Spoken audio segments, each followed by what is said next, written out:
శ్రీ గురుభ్యో నమ. శ్రీ మహాగణాధిపతి నమ. శ్రీ మహాసరస్వతి నమ. హరి ఓం. శ్రీమాత్రి నమ. సింహరాశి ఈ యొక్క సెప్టెంబర్ మాస ఫలితాలకు వస్తే సింహరాశి వారికి ముఖ్యంగా సింహరాశిలో మగ నక్షత్రం 4 పాదాలు, పుబ్బ నక్షత్రం 4 పాదాలు, ఉత్తర నక్షత్రం 1వ పాదం.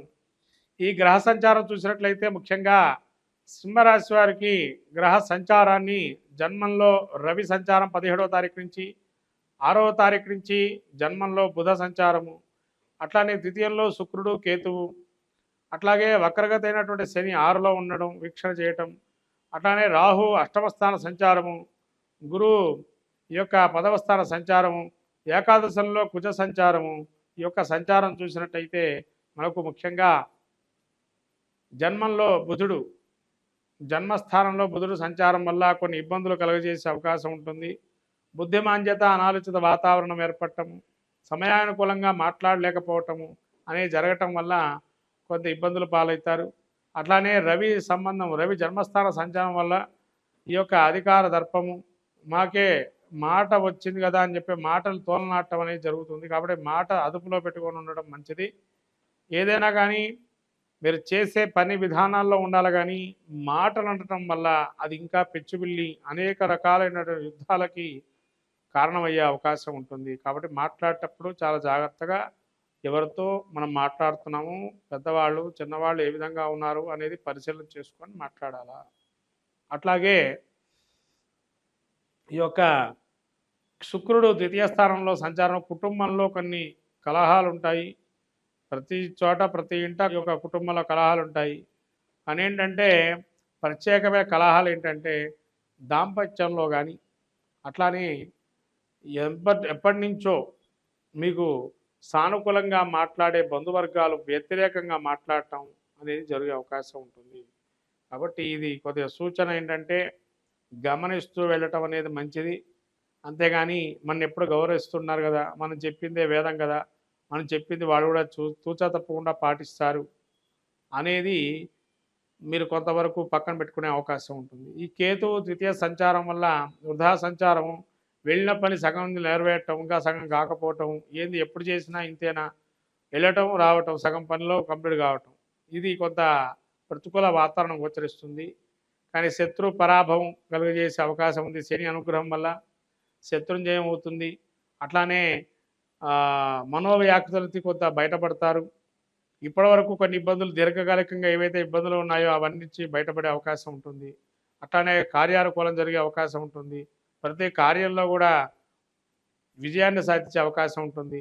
శత్రువులు మీ యందు ఎంత పై చేయి ప్రదర్శించినా మీదే పై చేయిగా భావన చేస్తుంది. అట్లాగే ఈ విధంగా రాహు మళ్ళీ కూడా అష్టమ స్థాన సంచారం వల్ల ఈ యొక్క రాహు వృధా సంచారము, యోగ వృద్ధి, మనోవ్యాకులత, మళ్ళీ కూడా దీర్ఘంగా ఎప్పుడైనా ఒక వ్యాధులు ఏవైతే ఉన్నాయో మళ్ళీ అది తిరిగి తోడి మళ్ళీ రావటము, ఇటువంటి సమస్యలుగా ఉంటాయి. కాబట్టి ఈ రాహు కూడా ప్రతికూలమైనటువంటి ఫలితాలు ఇస్తున్నాడు. అట్లానే గురుడు చూసుకున్నట్లయితే 10వ స్థాన సంచారం వల్ల ఉద్యోగాలు ఉండేటువంటి వారు ఎవరైతే ఉన్నారో స్థానచలనం కానీ ప్రమోషన్లకు కానీ వేచి చూసే వాళ్ళకి కొంత గడ్డు కాలమే అని చెప్పాల్సింది. ఎందుకంటే ఉద్యోగాలు పోయేదాకా వచ్చే అవకాశం ఉంటుంది. కాబట్టి చాలా జాగ్రత్తగా వ్యవహరించడం మంచిది.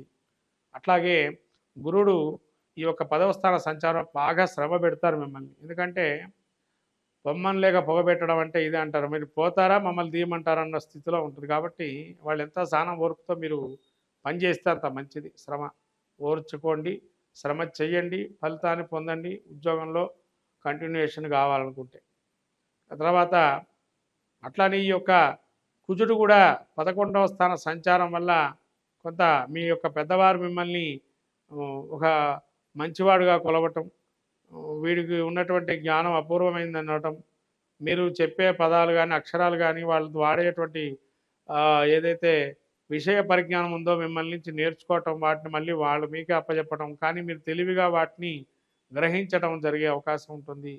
కాబట్టి కుజుడు 11వ స్థాన సంచారం వల్ల కొంత అనుకూలమైనటువంటి సంచారమే.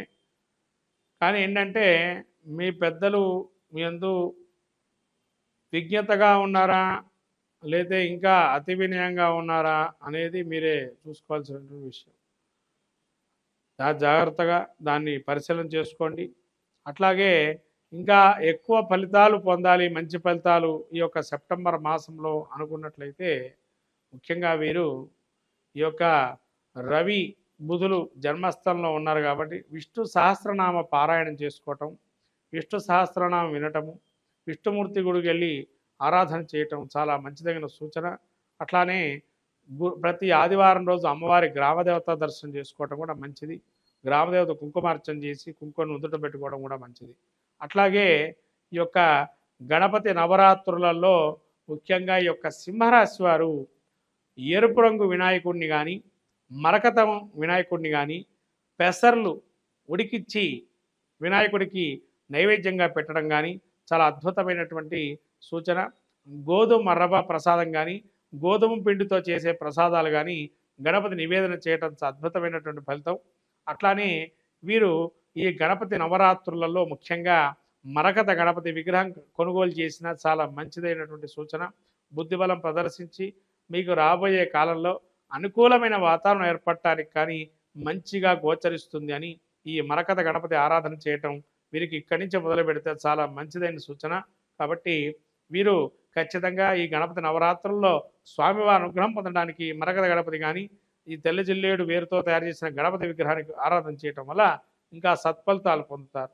అందరికీ నమస్కారం. రాబోయే వినాయక చవితి, ఈ యొక్క వినాయక చవితుల్లో అందరికీ తెలిసినట్టు అంశం ఏంటంటే వినాయకుడు పృథ్వీతత్వము.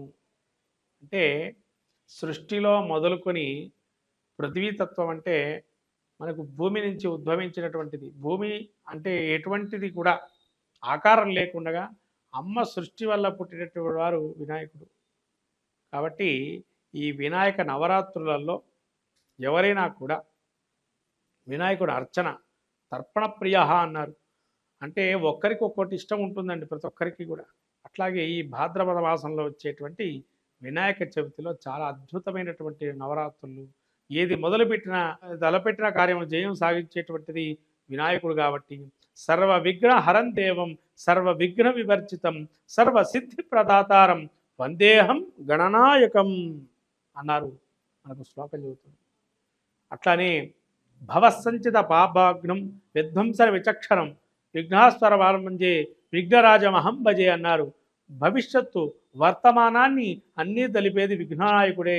పురాణాలు ఇతిహాసాలు రాసింది మహాభారతాన్ని కూడా వినాయకుడి స్వరూపంలో వ్యాసుల వారు అక్కడ మానాలో మనకి ఆ గుహలో కూర్చోబెట్టి వినాయకుడితో అన్ని కూడా పురాణాలు మహాభారతాన్ని రాయించారు.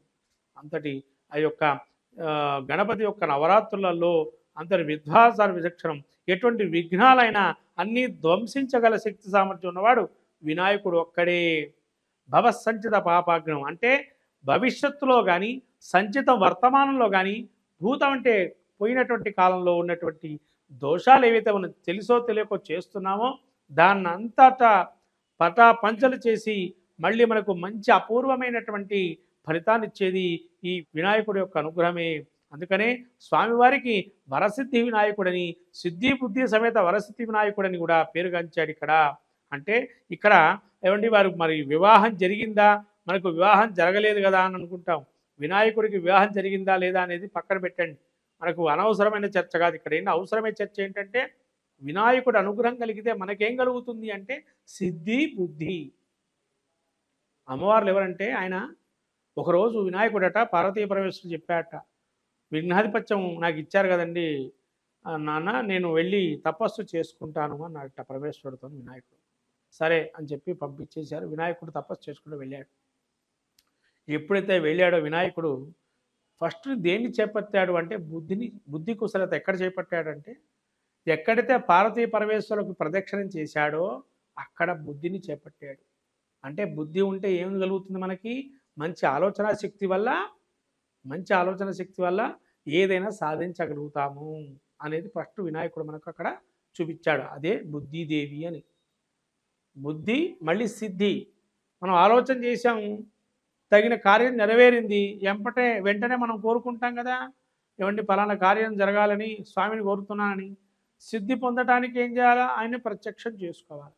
అంటే కార్యం అయిపోయింది అని అంటే ఏమైనా సిద్ధించినట్టే కదా, అది సిద్ధిదేవి. కాబట్టి సిద్ధి బుద్ధి సమేత వరసిద్ధి వినాయకుడుగా ఈ నవరాత్రులలో ఏదైతే జరుగుతున్న నవరాత్రులలో ఈ యొక్క స్వామికి జరిగినటువంటి నవరాత్రులలో ఎంత శక్తి అయితే అంత శక్తి మేరకు మనం పూజ చేసుకున్నట్లయితే అర్చన చేసిన దానం ధర్మం నైవేద్యం ఏదైనా కూడా స్వామి అనుగ్రహం కలిగి అన్ని కార్యాలు సిద్ధిస్తాయి. అందుకని ద్వాదశి రాశి ఫలితాల్లో కూడా ఈ వినాయక చవితి గురించి మనం చెప్పుకోదగిన సూచన ఉంది. కాబట్టి ద్వాదశ రాశి ఫలితాల్లో వినాయకుడి యొక్క అనుగ్రహాన్ని కూడా పొంది అందరూ ఈ యొక్క సర్వజన మానవాళి కోటికి సర్వసిద్ధిలు పొందించేటువంటిది, సర్వ కార్యాలు నెరవేర్చేటువంటిది, సర్వ విఘ్నాలు హరింపజేసేటువంటిది, సర్వ కార్యాలు శుభకార్యాలు పరంపరగా ఉండేటువంటిది.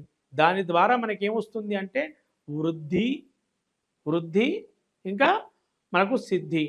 రుద్ధిదేవి కూతుర్లట. అంటే వినాయకుడు ఎప్పుడైతే సిద్ధి బుద్ధిని పొందాడో మనకేమొస్తున్నాయి దానివల్ల అంటే వృద్ధి. వృద్ధి అంటే గ్రోత్ రేటు పెరగటం. వెంటనే పెరుగుతాయి కదా మనకు ఏదో విధంగా, అది గ్రోత్ రేట్, అది వృద్ధి అంటారు. అంటే కూతుర్లు అని చెప్పంటారు వృద్ధి. ఇంకొకటేమో రిద్ధి. రిద్ధి అంటే ఏంటంటే సకల కార్యములందు కూడా అరిష్టాలు తొలగింపజేసేది రిద్ధి.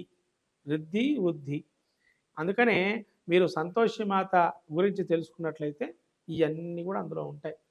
శుభము లాభము కొడుకులు అని చెప్పంటారు. కాబట్టి ఇవన్నీ కూడా వినాయకుడి యొక్క అనుగ్రహం వల్ల సకల కార్యాలు అందరికీ నెరవేరుతాయి. కాబట్టి ఈ వినాయక చవితికి అందరూ కూడా ఓం గం గణపతే నమః అనే మంత్రాన్ని పఠిస్తూ ఈ వినాయకుడి యొక్క అనుగ్రహాన్ని పొందొచ్చు.